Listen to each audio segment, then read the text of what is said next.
2025년 3월 11일 화요일 미국 증시 요약입니다. 금일 미국 증시는 혼조세였습니다. 증시는 트럼프 대통령의 오락가락하는 관세 관련 발언에 하루 종일 큰 변동성을 보였고 장 막판 저점에서 소폭 반등했으나 결국 하락 마감했습니다. 트럼프 대통령이 트루스 소셜을 통해 캐나다산 철강 알루미늄 관세를 25%에서 50% 인상하겠다고 예고하자 S&P 500 지수는 상승세에서 하락세로 전환했습니다. 이는 캐나다 온타리오 주지사가 미국으로 수출되는 전력에 추가 요금을 부과하는 데 대한 대응이었습니다. 이후 온타리오 주지사가 미국 상무장관과 통화한 후 25% 추가 요금을 일시적으로 중단한다고 발표했고 트럼프 대통령도 캐나다 관세 인상 계획을 재검토하겠다고 밝혔습니다. 사우디에서 열린 회담 후 미국이 우크라이나에 대한 군사 지원과 정보 공유를 재개하기로 합의했다는 소식과 우크라이나가 러시아와 휴전 가능성을 시사했다는 발표가 전해지면서 시장은 소폭 상승하기도 했습니다. 장 막판에는 트럼프 대통령이 미국이 번창할 것이며 시장은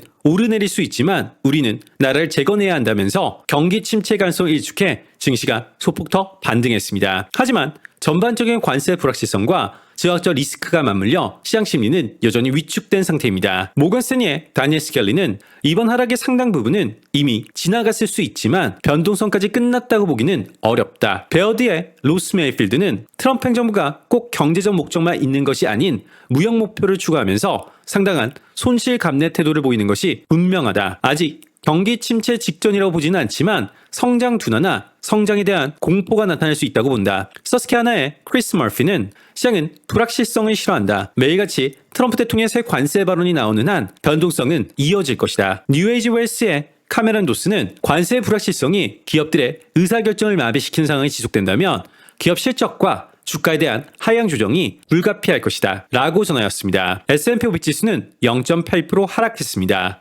10년물 국채금리는 6bp 상승한 4.28%를 기록했습니다. 델타항공은 미국 내 수요 부진을 이유로 실적 전망치를 낮추면서 주가가 7.3% 급락했습니다. 화요일 노동시장 데이터는 대체로 예상에 부합했으나 트럼프 행정부의 관세 정책과 이딴 정부 인사 해임으로 경기 침체 우려가 커지며 선거 직후의 감세와 규제 완화 기대감은 식었습니다. 미국 중소기업 낙관지수도 2개월 연속 하락세를 보였습니다. 투자들은 이제 이번 주 발표될 2월 소비자 물가지수와 생산자 물가지수에 주목하고 있습니다. 사우스웨스트 일부 체크인 수화물의 요금 부과 예정, 메타 AR 시스템 훈련을 위해 자체 칩 테스트 중 카더라 소식이 있었습니다.